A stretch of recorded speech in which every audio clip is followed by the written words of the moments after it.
Where Sean Levine will step into the cage with Brendan Tobin in Are You Gonna Fight Me? I'm gonna fight your ass! Here on Tapped Out. That's right, fight me like a man. Only on the BetQL network. You know the rules. I want a good, clean fight. When I tell you to break, I want you to step back out my command and break. Now go back to the corner and come out fighting at the bell. All right, Brendan, I'm going to meet you in the middle of the octagon. It's time to fight each other. We just got a chance to see the main event of UFC 286, and still Leon Rocky Edwards, the champion by decision over Kamaru Usman. And then another champion took to Twitter, Islam Makhachev, and he said he wants Leon Edwards next. You going to fight me if I say Islam would ragdoll that dude? I don't want to take away Leon's moment because that just happened, but I think Islam dominates that fight. Yeah, you know what? I am going to fight you. Like, we just saw him against Kamaru Usman. All of a sudden, huh? No, it's not that I'm a Leon guy. You just told me to do. I think he's going to ragdoll him, and no, I think we've seen this. Leon Edwards has got a pretty strong takedown defense. You're talking about a Makhachev who would have to go up in weight. He just took on a true welterweight, probably the best true welterweight grappler there is, and was able to withstand the storm a little bit, even if it takes a little cheating in the middle of a championship fight.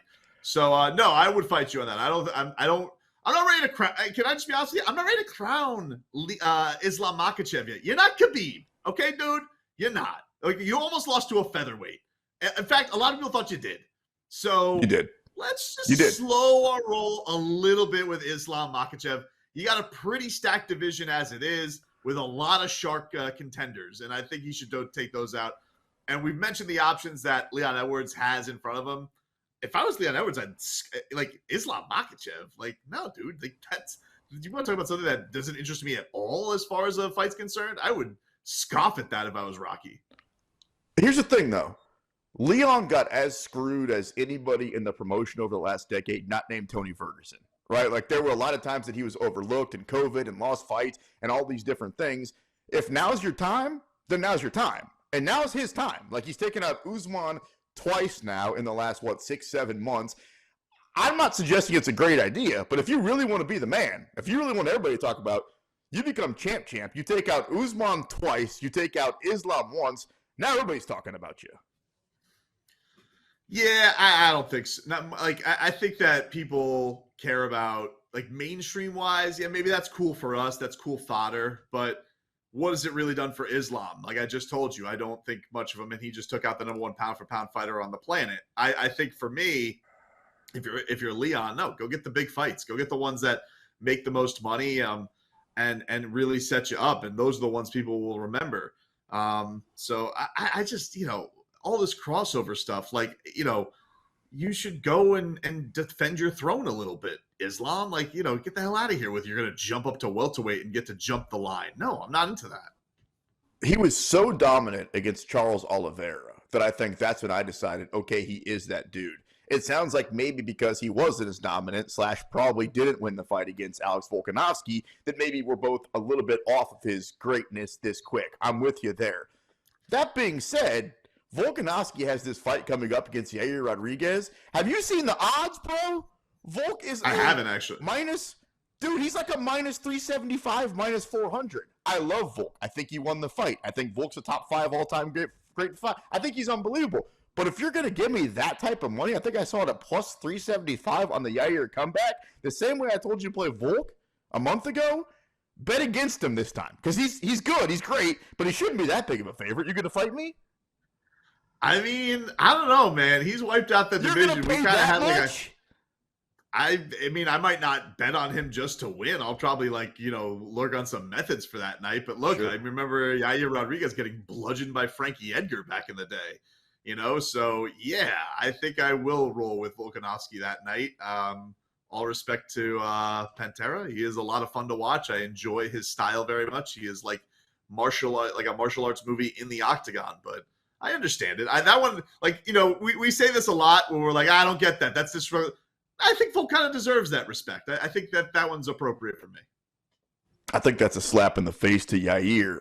Speaking of exciting fighters, Justin Gaethje took out Rafael Fiziev in the co-main event about an hour ago of UFC 286. You're going to fight me if I say, in order, the two most exciting fighters in the promotion today. Gaethje 1, Chandler 2. You going to fight me? Oh, I think that you're missing Dustin Poirier, who's beaten both of them. For sure. I think that I think I'm a big Dustin Poirier fan. Obviously trains from Coconut Creek American Top Team. I like Dustin a lot, but I think that I think people would probably agree with you that Justin's won because it feels like he never misses. But I think that Dustin deserves that kind of respect too. I mean, and think about how long he has been around, dude. This guy has been around forever and is rarely, I don't even think ever, been in a boring fight. Even the losses are exciting, and he doesn't lose very much. So I would put the diamond on top of them because he has beaten them both, but they are all very, very exciting, and I would love to watch them fight whenever they want to. And he's also taken out Conor McGregor, and now he's got to watch Conor McGregor be on tough with Michael Chandler. Dustin Poirier is in this weird spot because he is an all-time great. He's always been in his prime, right? He's not really one of those guys that had to build himself up. Like, he was great from the beginning, and now that he's probably only got a few fights left, he's still great, even towards the end. So I agree with you. He finds himself in this weird spot, which is why, if people weren't listening to us earlier, I think that we matchmake this one and figured it out. Now that Gaethje got the win, and he's kind of a hot name again, why don't you just match him up against Dustin Poirier? We saw that fight a long time ago, both two different fighters. Who's not going to watch that one?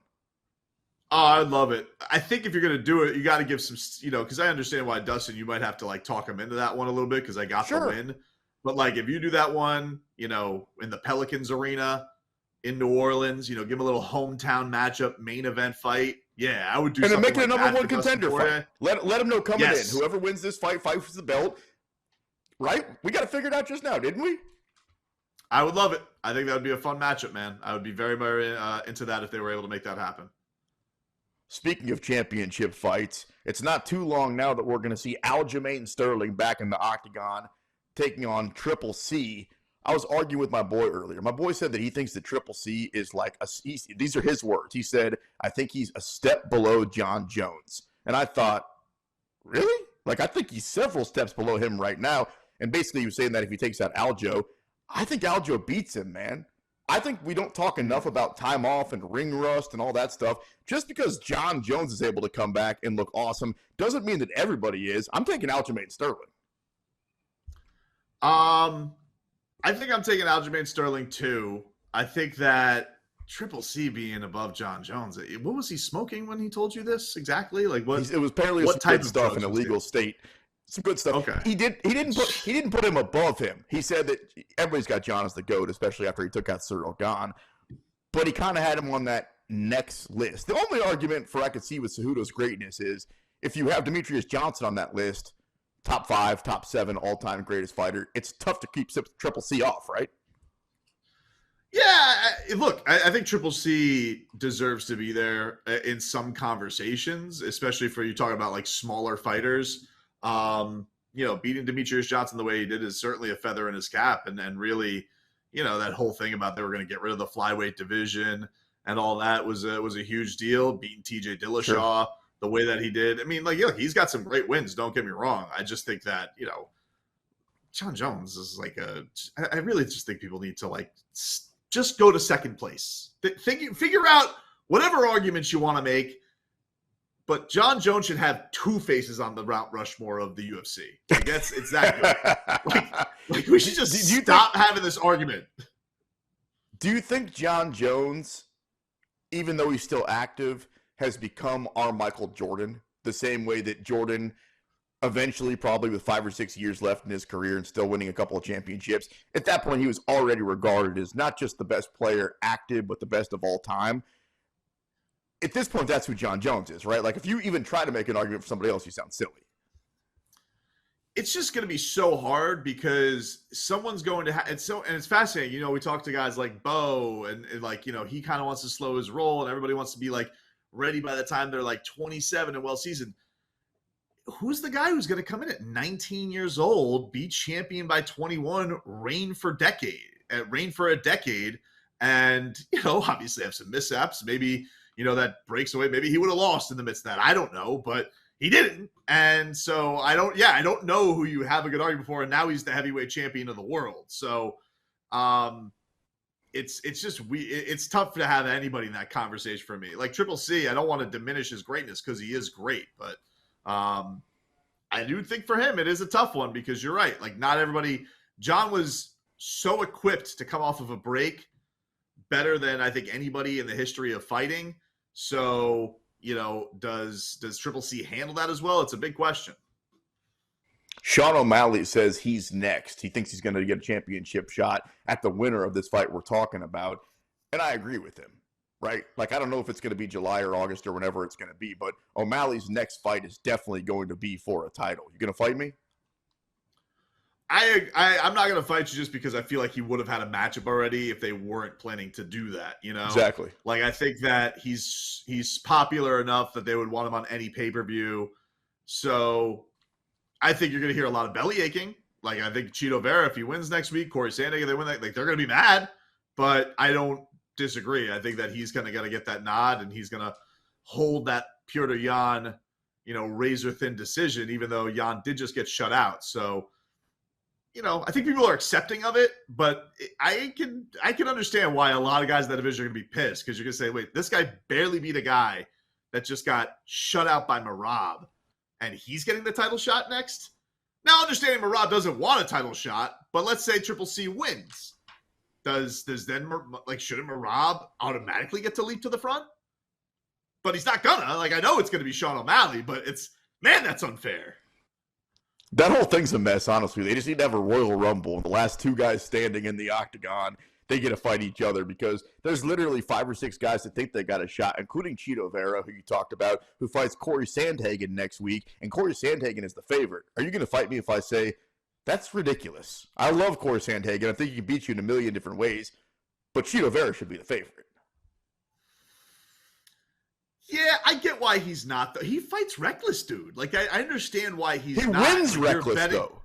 He does, but when we see these lines all the time, odds makers don't like putting stuff on reckless. Like, they like putting stuff on guys who can grapple, guys who can win rounds, guys who can win decisions. They don't like reckless very much. When we see these odds come out, and sometimes we're scratching our head, we're like, that doesn't make a whole lot of sense. And I think it's because a lot of MMA odds makers will bet on safe. They will bet on how can they win a decision. They don't like to bet on finishes. That's why finishes have much heavier odds. When we're talking about Method to the Madness and all this every single week and you guys are tuning in, the reason we are trying to give you guys how we think it's going to happen is because you'll make better money because they don't seem to know how to predict that stuff. So I think that they look at it and they say, Sandhagen, a little bit more of a skilled striker. He should win a decision. That's why he's the favorite. All right, so we know you're good at the matchmaking, but if you're so damn good at setting the odds, when we see Valentina get back in there with Alexa Grasso, how do you set those odds? Because you could argue that Valentina, I don't think she's lost 2 fights in a row. We know she lost her last one. She didn't look great the fight before that against Tyler Santos. I'm not sure. I can't believe I'm saying this, but I'm not sure that's not like close to a pick'em. Valentina will be a favorite because she's the bullet, but not by a bunch, man. I'm talking about like a minus 140. I don't disagree with you. I think that Alexa is only getting better too, and I think that's the thing that you have to look at. She pounced on an opportunity in a fight where she saw an opening, she drilled for it. That to me looks like, I'm going to get her the next time around. I'm going to know even more about her. I could actually see Alexa beating her worse the next time around. I think that's just a stylistic thing, and I think that just for Valentina, I don't even know if that's a question of is she getting long in the tooth. I just think that this is what's supposed to happen. You reign over a division this long. Eventually, we're supposed to have these contenders. Alexa Grasso, Erin Blanchfield. She's supposed to have people that are catching up with her, and that's what's coming around right now. What if Izzy loses again? And he's coming in as a slight favorite against Pereira, and we've had all these champions, right? We talked about Usman and his long reign. We've talked about a bunch of guys, and Valentina came up earlier. We're talking about all-time greats, right? We're talking about top 5, top 10, not just active, but all-time, who maybe, just maybe, are getting a little bit old right in front of our eyes. You're going to fight me if I say there's no way Izzy should be favored to win the fight. Don't get me wrong, I'm going to put my money on him, but he shouldn't be favored to win the fight. I struggle with this because it's like, he was so close to winning that fight. I know what I just saw. I just should take the lesson that I just saw from Leon Edwards and be like, yes! Hey, he just told you on his worst night, and he still pulled the win. And Pereira could probably tell you the same thing. But I believe in Izzy's greatness, and I feel like I'm going to be there, and I'm going to see this guy get that belt wrapped around his waist again. I do think that he should be the favorite. I think that your title reign should mean something. It should. It should mean something. The fact that, Pereira was able to pull it out, great. But Izzy was winning that fight, and he was on his way to winning, and then he got chin-checked again. I think this will be the course is current events. And you just saw the same thing happen with Kamaru Usman. And you said the same thing. Anyway, coming up next, we got some news and notes, and then we'll put a bow on this bad boy. You're locked into the BetQL Network.